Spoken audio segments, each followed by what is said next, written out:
Everyone नमस्ते।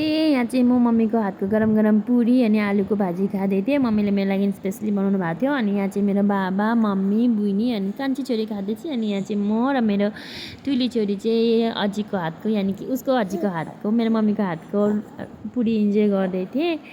अनि साह्रै टेस्टी थियो। दुनियाँको कुनै पनि कुनामा जानुहोस् आमाको जस्तो हातको टेस्ट त कहीँ पनि भेट्नु हुँदैन। अनि यहाँ मेरो बाबा तल बसेर खानुहुँदै थियो। बेसिकली हामी तलै बसेर खान्छौँ। अनि यहाँ चाहिँ मेरो मोटी बुइनी ऊ पनि एक टाइममा पत्ली नै थिए, अहिले चाहिँ एकदम मोटाएर केही छैन। डाइटिङ पनि गर्दिनँ यहाँ खाँदा अनि मेरो छोरी पनि सुती। अनि खाइसकेपछि उनीहरू पनि बजार गए। अनि 1 घन्टा पछि बजारबाट आएँ, त्यो पनि लिची लिएर आएँ। अनि ठुली छोरी चाहिँ यहाँ लिची खाँदै थिएँ सानीमाको साथमा बसेर। अनि यहाँ मेरो कान्छी छोरी चाहिँ उनीहरूलाई बसेर हेरिरहेको थियो के खाँदैछ भनेर मस्केर हेरिरहेको थियो बिचरा।